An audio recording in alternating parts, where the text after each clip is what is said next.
এরই আলোকে আমাদের পরীক্ষার শুরুতে দুটো কথা বলবো। এটা কি মাস?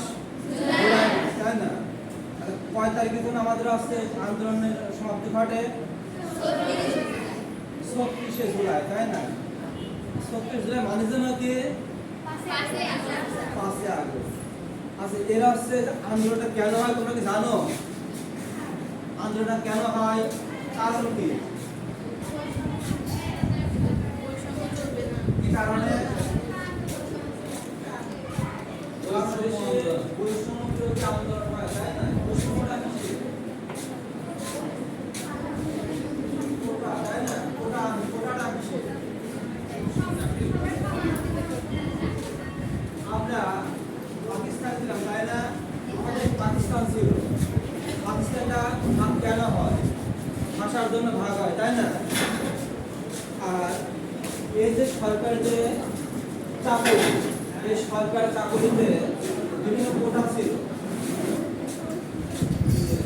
কোটা, উপজাতি কোটা, তারপর প্রতিবন্ধী কোটা। এই কোটার কারণে প্রকৃত মেধাবীরা চাকরি পেত না। এই কারণে যারা মেধাবী স্টুডেন্ট তারা কি সরকারকে বিভিন্ন সময় বিভিন্ন আবেদন করে কোটা না থাকার কারণে। যেমন উপজাতিরা 10%, তো 10% কোটাতেই নেবে, অনেক বেশি মেধাবী তাকে নেবে না। যেমন পোষ্য কোটা, 10% পোষ্য কোটাই নেবে। সরকারি প্রাইমারি স্কুল, 10% মহিলা, তাহলে তোমরা ওখানে 60% মহিলা, 60% মহিলা, 10% উপজাতি, 10% পোষ্য, 10% প্রতিবন্ধী। এবার দেখলাম থাকে কয় পার্সেন্ট? মানে থাকে 10%।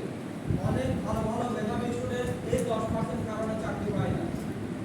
তারা সরকারের কাছে বিভিন্ন আবেদন নিবেদন করে যে আমি আপনার কাছে কি এই কোটা সিস্টেম উঠাই দেন, প্রকৃত মেধাবী তারা চাকরি পায়। সরকার কি বিভিন্ন সময় বিভিন্ন অপরাধ কিন্তু কার্যকরতা করেন না। সর্বশেষ 2014 সালে 5 আগস্ট সম্ভবত এটা হিট করে হাইকোর্টে, হাইকোর্টে রায় হয় 5 আগস্ট। রায়ের পরে কি এই যে কোটা স্থগিত করা হয় কিন্তু সরকার তারা বাস্তবায়ন করেন না। এরই আলোকে অনেক বড় আন্দোলন হয়। আন্দোলনের হয় কি এই সরকার পরিবর্তন বাধ্য হয়। এর সমাপ্তিতে সরকার বিপ্লব চালায়। এই বিপ্লবের ফলে অনেক শহীদ হয়। এর ফলে আজকে আমরা কি এরই আজকে আমরা আজকে এই বিষয়গুলো কি জানার জন্য যে তারা শহীদ হলেন কি আমাদের জন্য এই কোটার অবসানের জন্য। যার যে পরীক্ষা আসলে